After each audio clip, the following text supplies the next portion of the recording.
В актовом зале санатория Иктыкуль собрались те, кто посвятил себя служению профессии, кто зимой и летом, в дождь и зной, готов делать все, чтобы на дорогах было спокойно. Как отметил Динар Гильмудинов, на сотрудников ГИБДД сегодня возложена исключительно важная государственная задача – сохранение жизни и здоровья граждан, обеспечение безопасности и порядка на дорогах. В последние годы повысилась эффективность работы, в результате сократилась смертность.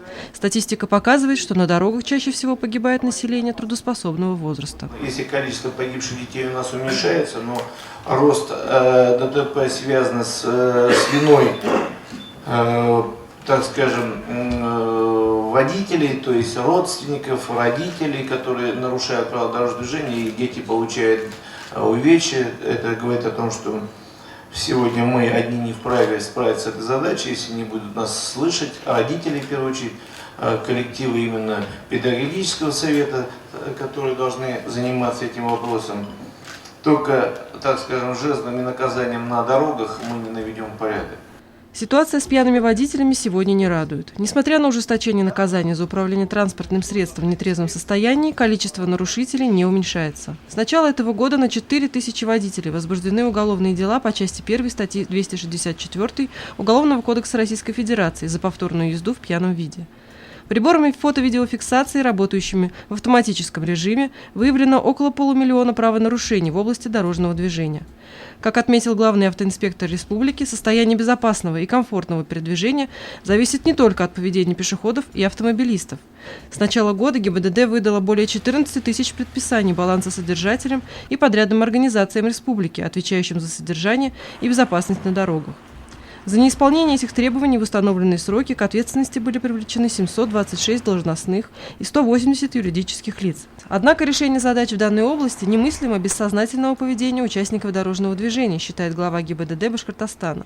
Одним из самых главных вопросов, конечно, профилактика детского травматизма. Вообще картина «Ребенок на дороге» окрашена сегодня в темные тона.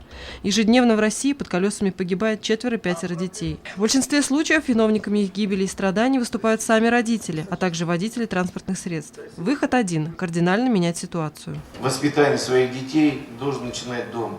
Более 70% ДТП виновны родители. 70% ДТП дети получают увечья в качестве пассажиров. 70% детей погибает на дорогах в качестве пассажиров. Почему наше общество не хотит спросить у наших родителей, почему вы не занимаетесь в первую очередь?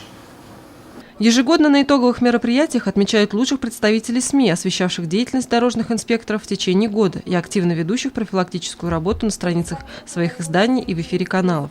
Так, среди награжденных оказалась и Сибайская студия телерадиовещания, которая была награждена благодарственным письмом Главного управления ГИБДД Республики. В завершении мероприятия Динар Гильмудинов обратился к жителям Зауралья, участникам дорожного движения. Самое главное пожелание участия в дорожном движении – окончания года, чтобы мы все красиво встретили Новый год, проводили Старый год, и мы никого не теряли на дорогах нашей страны, нашей республики Башкортостан, всех безопасных дорог, зеленого света, и чтобы сотрудники госавтоинспекции были самые лояльные нашей республики. Евгения Гибадульна, Айгуль Хамитова, Радмир Сингулов, Любовь Карпова, телекомпания СТВ, Абзелиловский район.